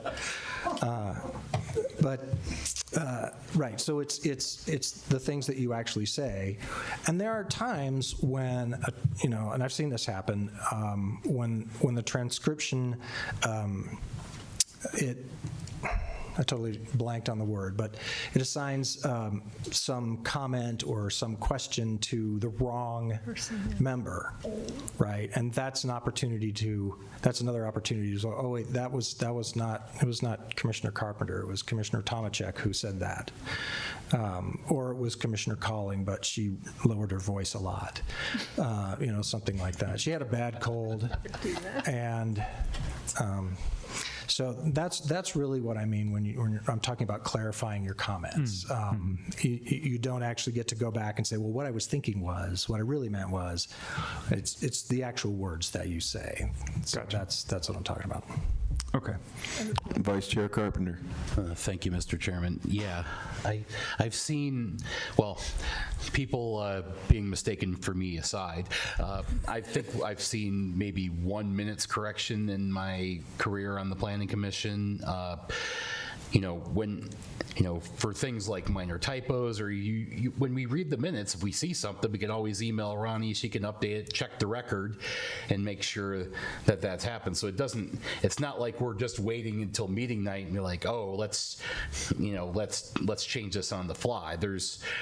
We do have 4 or 5 days to kind of get our act together and read it and check those out. So I don't think that's a problem. I think I don't agree with the idea of being able to watch the YouTube video and vote on the minutes. I'm also one who watches them when I'm gone. Apparently, we're the two that don't have lives. But but anyhow, but there are times when it is official. Like if we have a continued meeting, we do need to be watching the YouTube video. So, especially for regular members, so we can be ready to take over, or the alternates in case they have to step in. So that is very important if you have an absence and there's a continuation. But those are very, very rare. I think the idea of not voting on minutes if you weren't here makes sense. I think if the alternates were voting at the dais, I think that makes sense. And especially if, say, alternates were here, but then the majority isn't there, I think a simple voice vote, yay from the audience. And so we have that other section in the bylaws where we're not allowed to have our alternates sit up here anymore, which honestly would be something I would actually like to see change. But I believe there's a Westminster Municipal Code that actually forces that to occur that we discovered within the last several years. So we can't really change those bylaws, but I would be in favor of that. But I do think the idea of, if we have a majority of people here at the following meeting who were at the previous meeting, we should let them vote if they're alternates or regular, because they're not considering the business that day, and I think they would still be in compliance with the Westminster Municipal Code. So that's kind of how I'd like to handle it. And yes, if on those rare occasions where we don't have a majority of people who were at the previous meeting, then a majority of the people present who were at the previous meeting, then yes, we should vote to continue the minutes to the next meeting. But that's kind of my thought of how we should approach it. Commissioner Morris? As your alternate, I feel personally attacked. But I would also like to say that when I'm here, I want to be paying attention and prepared, and included in the minutes from the previous meeting, if I am in the audience or whichever. I enjoy it and I take great pride in being here. So either way, I'll go with it, but.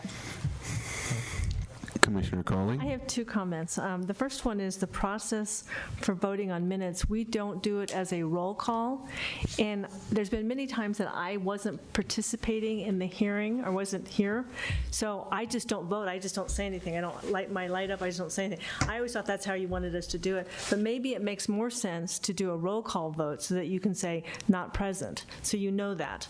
And the second thing is changes to minutes. I knew we used to be able to email and let them know that something wasn't right, but is it better just to do it at the hearing so that everybody can hear it and agree with it? So I want to understand that process. I know it delays approval because you have to talk about it, she has to go back and rewrite it, we all have to review it again, and then we vote on it. But which is the best way to do it? I don't think there is a best way to do it from a legal perspective, other than, legally, I think you could do it either way. And as long as an individual is saying, hey, can you check this out again because I'm pretty sure I said whatever. And then assuming that, whoever's transcribing the minutes, transcribing the recording, agrees with you, then great. Then they can change it before the minutes. Well, I guess it wouldn't be before the minutes go out. And then before, they would send it out again before the hearing? So yeah, that they would have to do that. Then people wouldn't have as much time to read it. Yeah, so you'd be, and I guess that would be, now that I'm thinking out loud about it, that would be the problem with that procedure, because you get the minutes for review. If you don't happen to look at them right away, I don't know how, there was a comment about being 4 or 5 days ahead of the meeting. You might have minutes going out 2 or 3 times before a meeting to approve them, as opposed to just doing it all at the meeting. And the problem with that, of course, is if you were attending that meeting, but you weren't at the next meeting, and there were enough members to vote, then you won't necessarily get your comments in. Although, there's always an although, right? Although, if you knew you weren't going to make the meeting, one of the things you could do is email staff and say, hey, can you bring this up in the meeting? I'd like to get this changed. We don't really have a policy or process for that, but I could imagine, the chair actually introducing, and if the voting members of the commission didn't have a problem with that change, that could be an amendment to the minutes at the dais. That would be a good thing to add to our bylaws, that process. Well, I think the recording is the final say. So what you would do is contact the secretary and ask her to check the recording to be sure it's accurate. All of the other things we're talking about here would be very cumbersome and time-consuming. So I think really the best way to do it would be to contact the secretary, have her check the recording, and if necessary, bring a new set of transcribed minutes to the meeting. It's a simple solution. We have them here tonight anyway, so it wouldn't be that hard. So I see we have a lot of questions. Larry. So here's a policy proposal then. Ronnie gets our materials to us for Tuesday on Thursday, Friday, usually. On Thursday. So let's have a deadline set for us to review and comment, to you on any discrepancy that we might find in the minutes. So that by the time, meeting time comes, say maybe have a deadline of, Monday noon or something. And then, so by the time the meeting comes, anyone who wants to, or who thinks there should be a correction in the minutes will have let you know by that time. So by the meeting, everything's cool. If a person wasn't there the previous meeting, they're not going to be voting on that particular night, on those particular minutes. I think I might amend that a bit and say that it's got to be by, say, 10 o'clock on Tuesday morning, so that the minutes can go out as part of our amendment package or addendum package, so that we have time to review it before. Right. Good idea. That addendum package is due at noon on Tuesday, so I would say we should just be consistent with that. And of course, as a commissioner, you could always bring something up at the dais as well. But I think if we had I think if we just kept it consistent for everybody, there's certainly enough time for her to make those amendments, I would assert. Yeah, and if it's so big that she doesn't have time to do it, it really needs to come to the dais anyway. Yes. Exactly. Okay. Especially on Tuesday. Do we need to give you a recommendation tonight as to what we'd seen? We would like a recommendation. I think what was just discussed here would be the first recommendation, that we have the 4 days from the time we receive the packet until noon on Tuesday to make changes to the minutes. Yeah, and I do on Tuesdays by noon. That's like any public comment cutoff. Okay. So after 12, that's when I start working on the addendum. Let's keep that as ours. And what was the other proposal? Roll call vote. Okay. Actually, that makes sense as well, because then a commissioner can say abstain or whatever they want. And they can offer amendments during that process. Right. Good point. Okay. Yeah, that seems reasonable, I guess. It's going to add 30 seconds to our meeting by saying everybody's names. But then we'll stop having Chair Bossard asking if it's a roll call vote, so. Right. So we will incorporate that. And the second suggestion was 3 minutes for speak. Actually, Chair Boschert, if I could get a little bit more clarity on, I can't take notes. Do we need a motion? Is that what you're asking for? No, clarity on who's voting and when. So it sounds like there's a consensus among the commission that if an alternate or both alternates were at a meeting, and then the following meeting they're sitting in the audience, one or both of them, they would also get to speak up and vote on the minutes. I agree. I think that's a good change. Okay. Was there any nuance to that that got missed in that? As long as, go ahead. Doesn't that run afoul of city ordinance, which requires that alternates who will not be voting do not participate in the meeting? I think that's more for the hearing itself. For example, if we were to have a study session, a work session, say it's the UDC, it would be best if everybody was involved and everybody could ask questions. To me, the alternate, especially for, Planning Commission, SPLB, a couple of the other boards, that's really it's really the public hearings that are critical when it comes to that. So not more than 7 members are participating in the public hearing and making comments and voting and asking questions. So I can go back and look at the municipal code, but there is specific language in the code that alternates don't participate when there are enough regular members, but I don't think that this situation was really considered. So, yeah, if I may, under our bylaws, it says alternate members of the commission shall attend commission meetings and shall have all the rights and powers of regular members, except that alternate members shall not vote or otherwise participate in a matter before the commission unless fewer than all regular members are in attendance at the meeting. So I guess the question is are minutes a matter before the commission in that regard? And I guess that would be that would be between you and the Westminster Municipal Code. I'll have a chat with the code privately.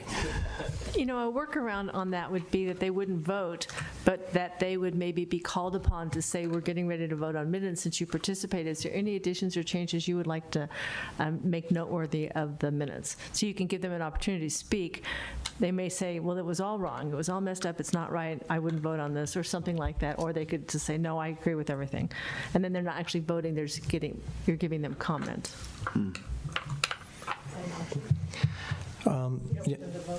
Yeah, I think that would be an option. So we would just ask them if they have comments on the minutes before we make the vote. And that also leads to the question of, in the unlikely event that, I guess they'd be participating anyway. I was thinking well, not necessarily. Thinking in a situation where we only had 4 commissioners at the prior meeting and 2 of them were alternates, and then you'd only have, say 2 commissioners at the meeting that could vote on the minutes or at the next meeting that could vote on the minutes from that prior meeting. In that instance, there's really no way to fix that without having the alternates vote. Yeah. What is the minimum required for quorum? Is it 4? It's 4. Okay. All right, well, so we may not be able to finalize that question right now. We can work on some language for a couple different scenarios and bring that to you. Chair, I do have another comment.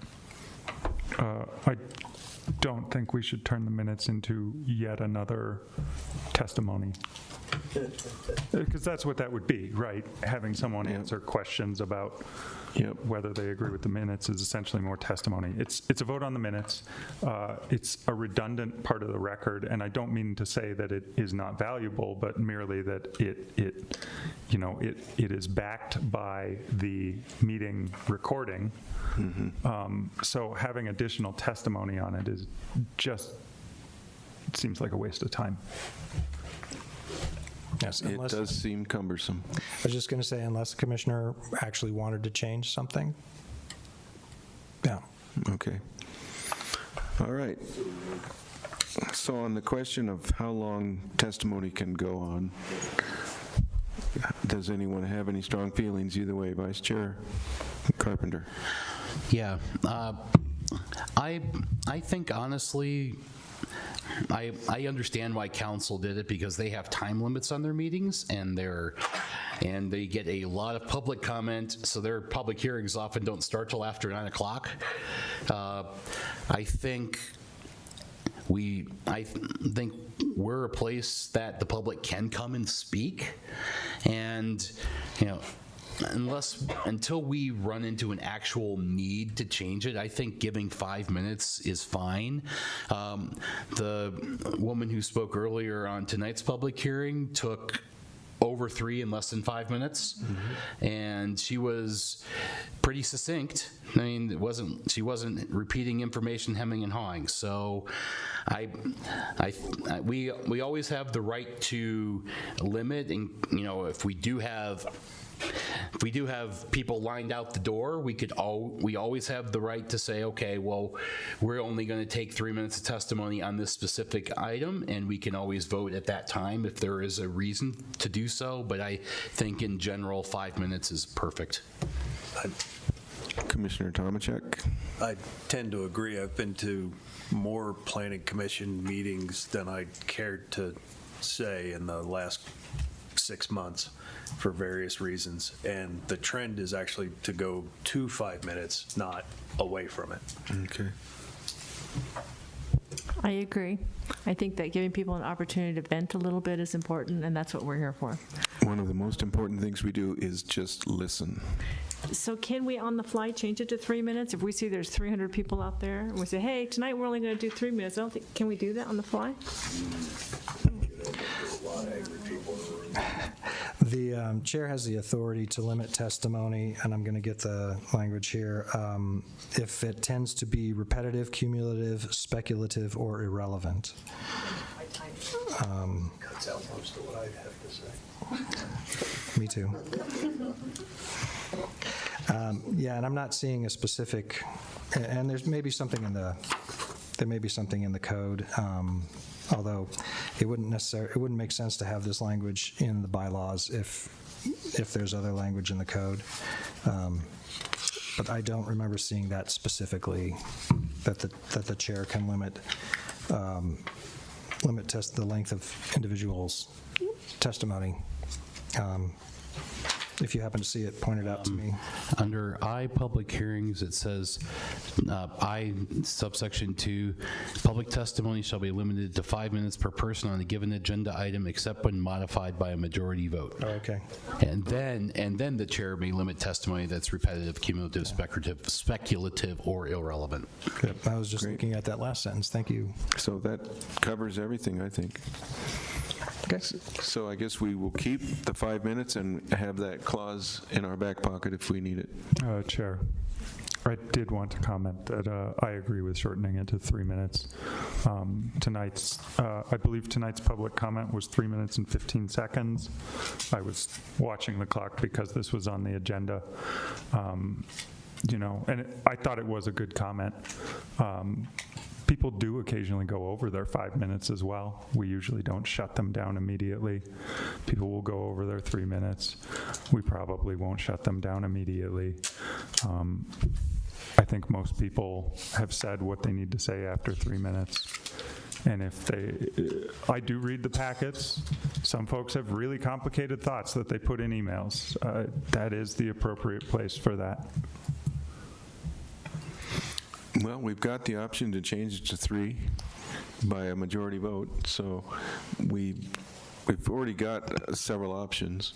I don't know that we need to shorten it right now. I think that if it's shorter by default, so for example, the common reason for shortening it is because a lot of people show up to testify.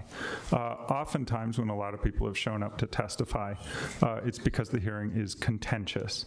And so by shortening that, I worry that you open yourself up to mistaken claims of bias, for example. Whereas if the default is 3 minutes, then there is no question that this is how we do it.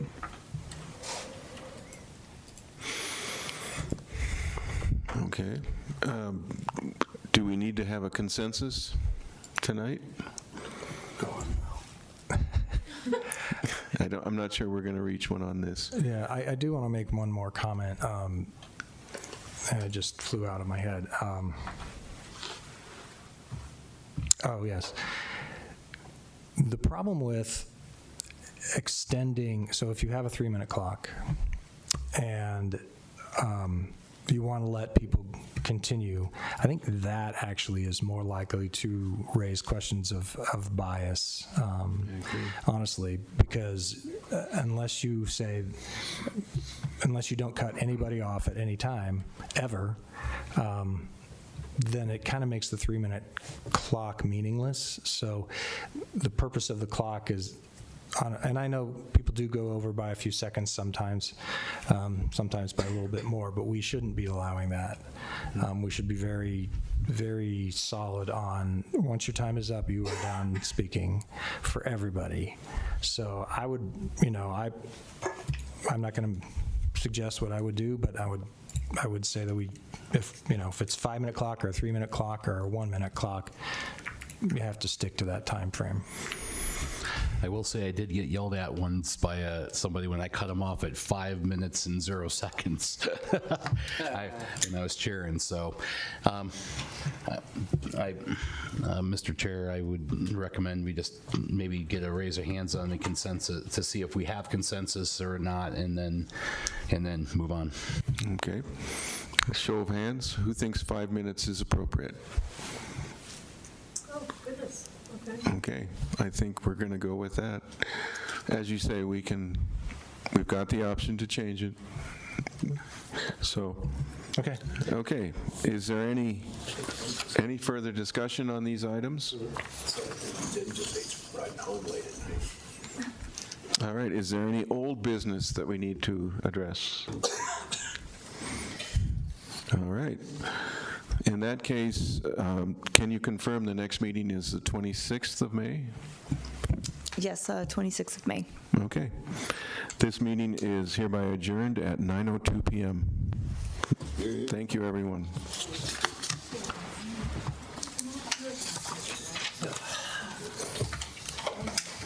Well, that took longer than I